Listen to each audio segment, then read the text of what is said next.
दोस्तों इस वीडियो में मैं आपको बताऊंगा गारंटीड टेस्ट निकालने का फॉर्मूला। दोस्तों अगर आप कोई भी एंट्रेंस एग्जामिनेशन की तैयारी कर रहे हैं या किसी जॉब के लिए तैयारी कर रहे हैं, हर जगह ऑब्जेक्टिव क्वेश्चन आता है। यहां तक कि आप बोर्ड एग्जाम्स में भी देखें, वहां भी ऑब्जेक्टिव क्वेश्चन आता है। तो दोस्तों ऑब्जेक्टिव क्वेश्चंस आज की लाइफलाइन हो गई, यानी आज की जिंदगी की लाइफलाइन हो गई। यानी अगर आपको जिंदगी जीना है तो ऑब्जेक्टिव क्वेश्चन बनाना पड़ेगा, चाहे एंट्रेंस एग्जामिनेशन की तैयारी हो, चाहे जॉब लेने की तैयारी हो। हर जगह जो टेस्ट होता है, हर जगह जो एग्जाम्स होते हैं, हर जगह ऑब्जेक्टिव क्वेश्चन पूछे जाते हैं। तो इसको कैसे अच्छे से तैयारी करें, कैसे अच्छे से प्रिपरेशन करें, गारंटी फॉर्मूला आपको बताऊंगा। अगर आपने ये फॉर्मूला अपनाया तो आप गारंटी पास हो जाएंगे। तो दोस्तों चैनल पर नए हो तो सब्सक्राइब कर लीजिएगा, वीडियो पसंद आए तो लाइक कीजिएगा, प्रश्न हो तो कमेंट में लिखिएगा और आपको बताता हूं वो फॉर्मूला जो गारंटी आपको पास करवाएगा। दोस्तों जब भी आप एग्जाम में जाते हैं तो इस टाइप का कोई ऑब्जेक्टिव क्वेश्चंस आता है।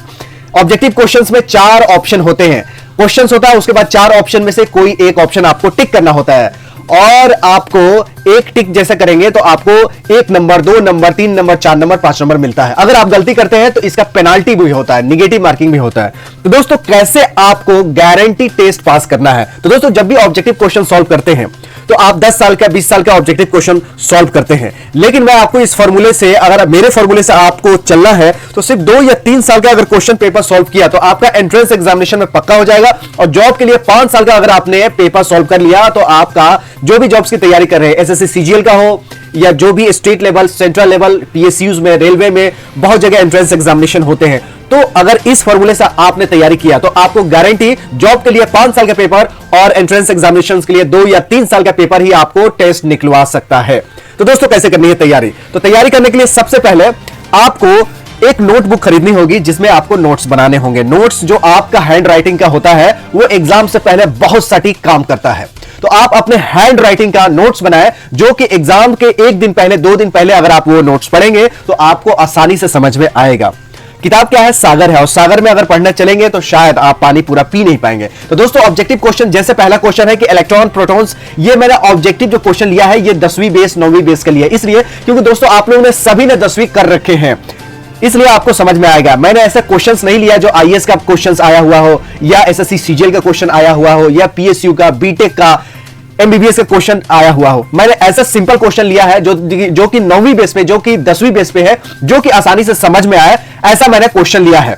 तो ये ऐसा क्वेश्चन लिया है कि जो सबको समझ में आया। तो electrons, protons and neutrons are also known as, इसको क्या कहते हैं, इलेक्ट्रॉन्स और प्रोटॉन्स और न्यूट्रॉन्स को क्या कहते हैं दोस्तों? आंसर है सी, फंडामेंटल पार्टिकल्स। दूसरा क्वेश्चन, तीसरा, उसके बाद मैं फॉर्मूला बताता हूं।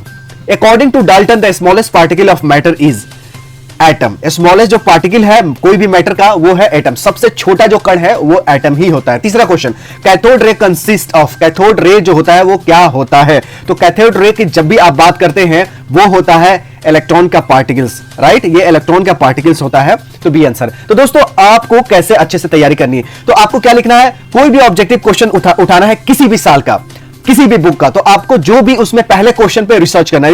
रिसर्च कैसे करना है, जैसे इसमें इलेक्ट्रॉन लिखा हुआ है तो आपको इलेक्ट्रॉन यहां पे एक हेडिंग दे देनी है। अगर यहां पे प्रोटॉन लिखा हुआ है तो एक प्रोटॉन को हेडिंग दे देनी है। अगर यहां पे न्यूट्रॉन लिखा हुआ है तो आपको न्यूट्रॉन का हेडिंग दे देनी है। Also known as primary particle, अब प्राइमरी पार्टिकल क्या होता है इसका हेडिंग दे देनी है। अल्फा पार्टिकल क्या होता है इसकी हेडिंग दे देनी है। फंडामेंटल पार्टिकल तो ये तीनों है ही। तो दोस्तों आपने हेडिंग दे दिया, अब इस हेडिंग में क्या करना है, आपने इलेक्ट्रॉन का हेडिंग दिया है तो इलेक्ट्रॉन क्या होता है इसके बारे में आपको नोट्स बनानी है। तो इलेक्ट्रॉन जानते ही आप क्या होता है कि एक न्यूक्लियस होता है, इसके चारों तरफ जो होते हैं वो इलेक्ट्रॉन रिवॉल्व करते हैं, किसके, न्यूक्लियस के। तो ये आपको जाननी है कि इलेक्ट्रॉन क्या होता है। और इलेक्ट्रॉन का अगर बीम हो गया तो उसको बोलते हैं कैथोड रे। तो इलेक्ट्रॉन का जहां भी बीम की बात हो तो कैथोड रे हो, और कैथोड रे के बारे में बात हो तो वो इलेक्ट्रॉन बीम है। तो कैथोड के बारे में जो क्वेश्चन होगा वो इलेक्ट्रॉन बीम होगा, और इलेक्ट्रॉन बीम का क्वेश्चन होगा वो कैथोड रे होगा। और इलेक्ट्रॉन पे जो चार्ज होता है वो नेगेटिव चार्ज होता है।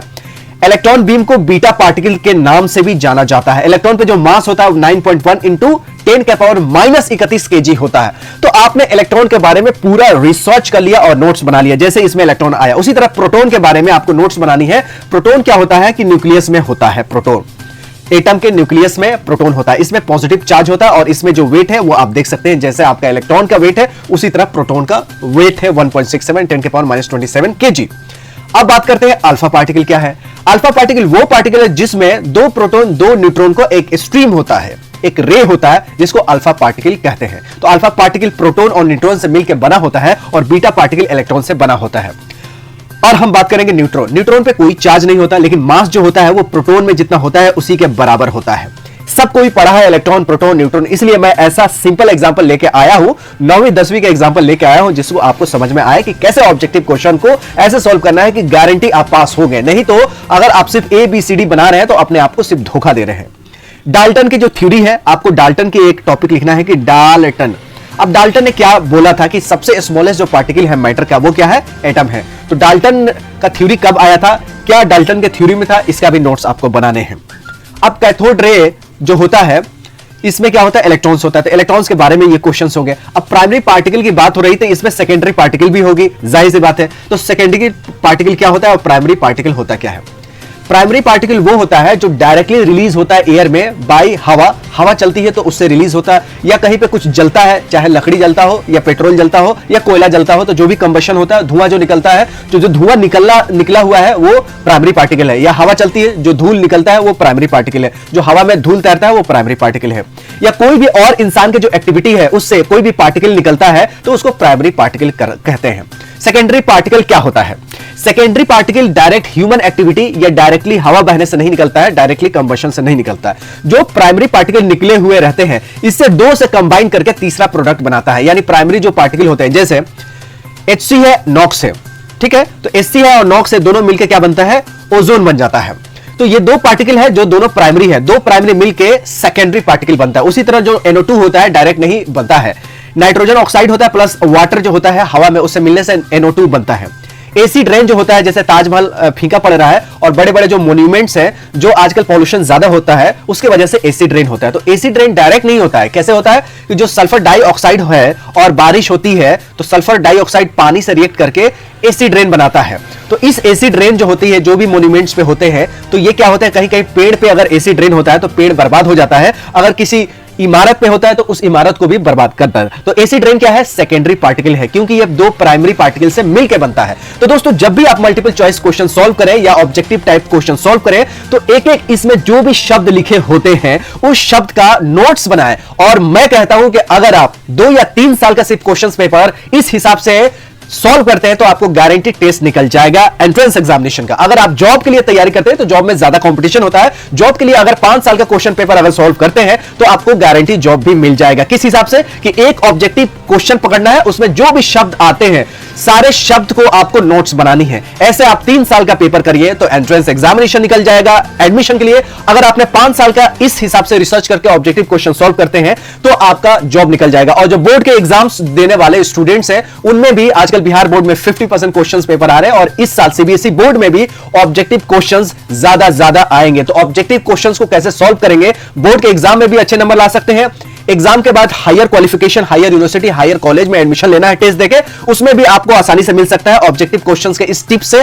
और आपको कॉलेज और यूनिवर्सिटी में पढ़ने के बाद जो जॉब लगने वाली है उसमें भी इस टिप से आपको जॉब भी लग जाएगा। यानी आपका बोर्ड से लेके यूनिवर्सिटी, कॉलेज से लेके उसके बाद जॉब तक सब जगह ये टिप्स आपको काम देगा। तो वीडियो पसंद आए तो लाइक कीजिएगा, चैनल पर नए हो तो सब्सक्राइब कीजिएगा। ऐसे यूजफुल वीडियो आपके हित के लिए, आपके परिवार के हित के लिए, देश के हित के लिए वीडियो इसी चैनल के माध्यम से मिलता रहता है। हमारा ज्ञान के फिर मिलेंगे चलते चलते, तब तक you take good care of yourself. जय हिंद, जय भारत।